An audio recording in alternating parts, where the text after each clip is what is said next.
Dr. Roderic Broadhurst is currently Professor of Criminology at the School of Regulation and Global Governance at Australian National University.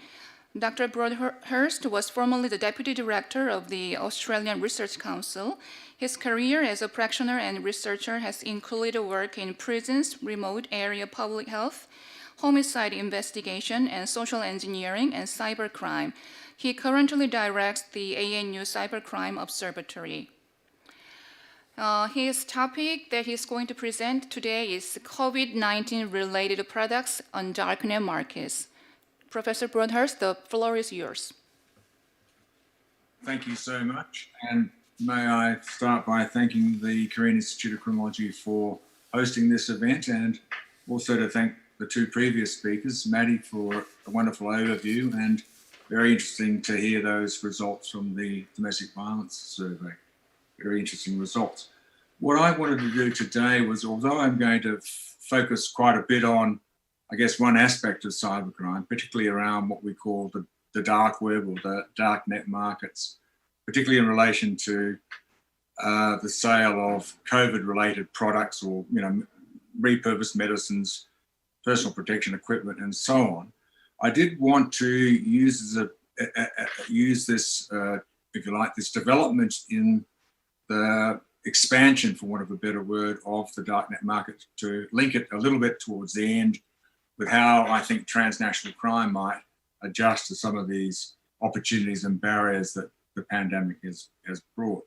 But let me first start with the next slide. And next slide, thank you. And just to let you know that the AIC funded this research, and there is indeed actually a stats bulletin, I think it is, Rick, actually available on the site. So I wanted to start by just showing you one of the sort of, when we visit some of these darknet market sites, they tend to display their wares. This just gives you a very simple screenshot of a market that we looked at back in April, just giving you a bit of an idea about what the appearance of these darknet markets look like. They look very much like an Amazon shopping site. They're quite relatively easy to use. We can talk about that later, but this is just to give you a bit of a feel for the kinds of things that were already out there in April, early April this year. So there were vaccines, whether they were fake or not, of course, is open to a discussion. But test kits, face masks, even testing kits of various kinds as well. Perhaps we have the next slide, please, if I may. So to begin with, just this, the UNODC did produce a very brief overview of the kinds of impacts they thought would follow from the pandemic. And I'm just summarising the results of that data here. It's essentially saying what's obvious, and crime follows opportunity. So when vaccines and when medicines become available, there's a likelihood that crime groups will steal those or divert them and try to sell them, or they'll invent counterfeit products to do that. So in a sense, what the UNODC report was saying is that one of the great weaknesses we have in the moment in our global regulation of medicines generally is that there are relatively weak controls, if you like, over the regulation of counterfeit products. So one of the things that they recommended was that we do something about trying to improve that collaboration. And it occurred to me, actually, although the Council of Europe, perhaps Maddie might know more about this than others, that the Council of Europe has put together the MedCrime Convention. It's relatively new. It's only got about 15 European jurisdictions that have signed onto it, but it's a mechanism that we could certainly look at as developing an improved, if you like, regulation of the supply chain in relation to these kinds of products. And just very, very quickly, I will show you a slide later. One of the things that didn't surprise, or perhaps did surprise us, I should say, is outside the anonymized, Tor-like darknet markets, we did actually see last week for the first time products such as trial 3, stage 3, Sinovac vaccines being advertised on WeChat. I need to say that particular advertisement on WeChat was brought down very quickly by the Chinese authorities. But what was interesting was the price. It was being retailed at about $300. So we're interested in how that market price might translate in other darknet markets as well. So that's just to flag that up. Next slide, please, if I may. Next slide, please. The next slide basically is just showing you a screenshot. Actually, previous, please, first, if you don't mind. Just showing you when we went back and looked at some of the darknet markets we've been monitoring.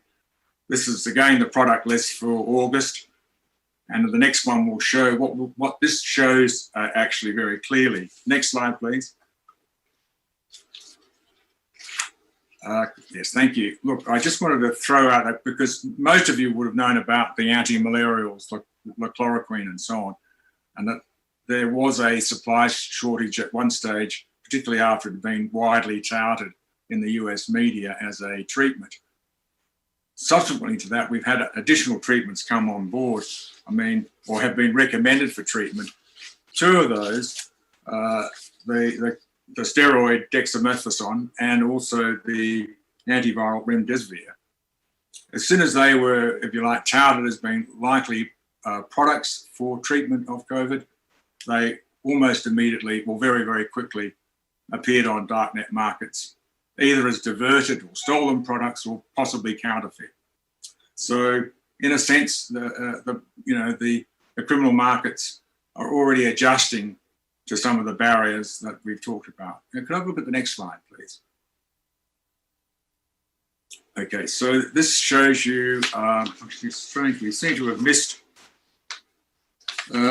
Sorry, folks, can I ask you to go back to the previous slide? There should be a table summarizing that data.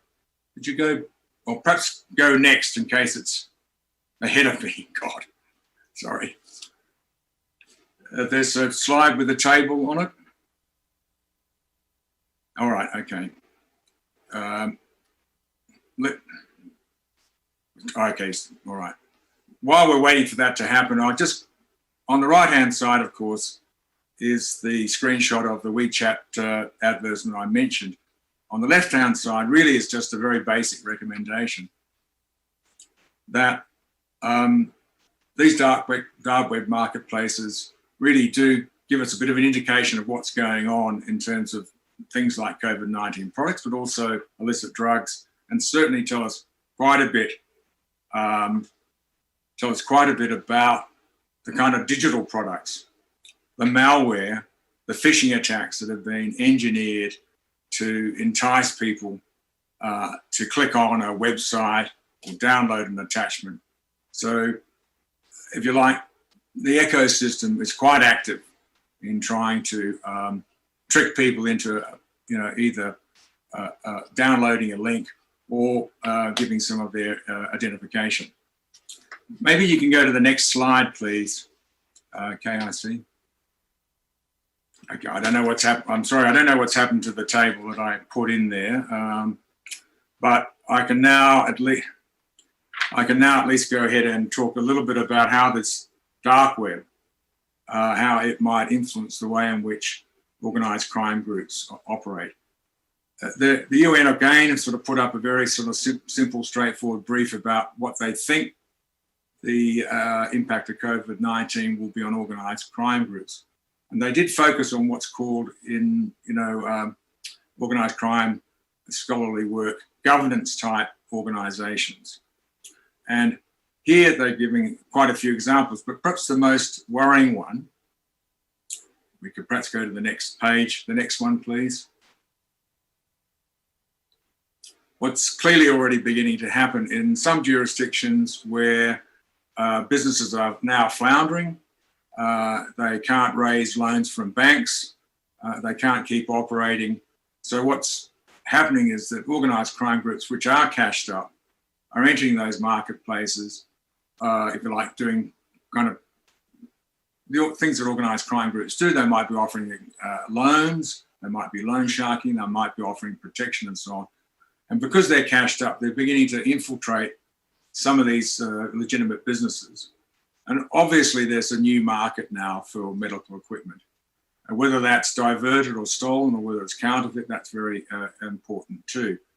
But they also stress that in some places where these organised crime groups thrive, or at least operate, I'm thinking some parts of Southeast Asia, some parts of the Americas, some parts of, for example, southern Italy and so on.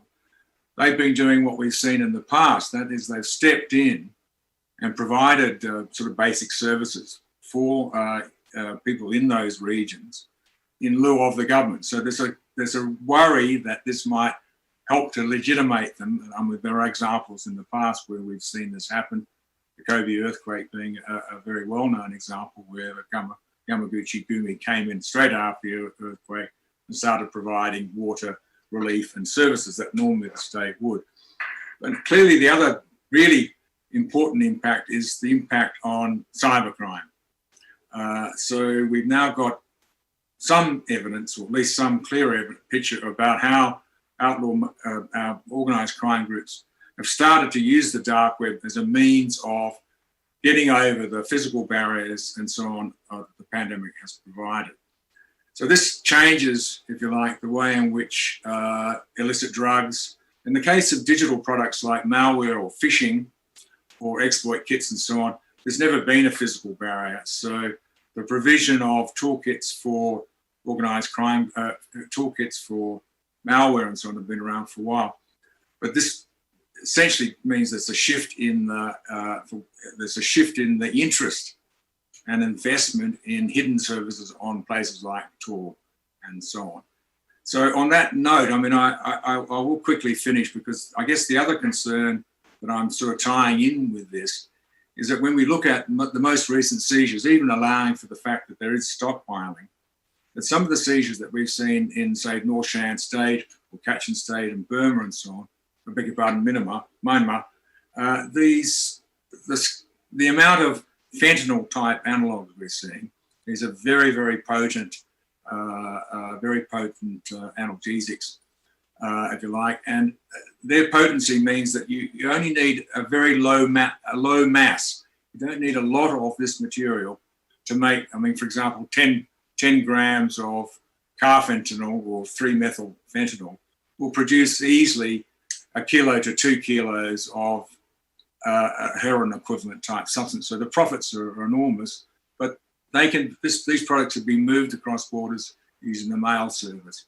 So perhaps we could just quickly go to the next slide, if we may. Okay, so, well, this is sort of kind of really reinforcing the point was made before about how mafia-like groups have started to use the sort of problems of the pandemic to re-legitimate themselves. I mean, the photo I've got here is not, entirely convincing. It's okay, it's El Chapo's daughter distributing supplies to people in distress in parts of Mexico. So it's just an example of what people are worried about in terms of these relatively cashed up organised crime groups being able to substitute for government services.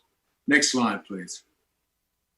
So just re-emphasising this problem we have with high-grade, very potent opioids, synthetic opioids. The fact that the mass of those products are very, very low means that actually small quantities can be shipped. We don't need the bulk. In other words, bulk shipments, perhaps now more difficult, but the mail services, courier services and so on are definitely an option.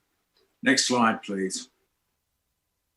This is just some photographs produced by the Myanmar police just this year, showing the quantities of materials that have been acquired over the last few months, or between February and April this year, early May this year, from places like the Shan State. And what's impressive about it is just even allowing for stockpiles, this is a massive amount of material. It's all the precursor chemicals, it's the finished product, there's crystalline methamphetamine, as I say, very potent 3-methyl fentanyl, which is 40 to 6 times more potent than fentanyl itself. So what's happening, of course, is if you like, an adaptation. Can we have the next slide, please? One thing that's always kind of worried me a little bit about this process of seizures and so on is that we often don't always have a very effective way of verifying whether or not these products are actually destroyed. This is a picture obviously supplied by Myanmar police. But I know from my own experiences that sometimes these events can be more for show. And so we don't have it yet. I mean, perhaps some of the people on the panel can perhaps know more about what protocols are in place for testing these sorts of materials. But I just wanted to raise that as a sort of a, if you like, a way to end this discussion. And I would dearly like KIC to find me my table, which seems to have disappeared. But I think given the time that's flown by, I'll finish with this, just this thought that obviously what's happened is the attack surface with everybody going onto the internet. There's a surge in internet use, both at home, in education and in business. And with that surge, all boats are being lifted, both legal and illegal. And what's happening is the broad attack surface for techno-criminals has really broadened out.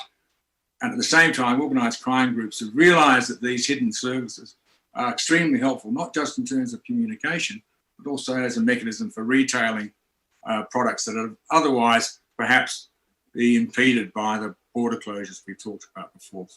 Thanks so much. Welcome any questions.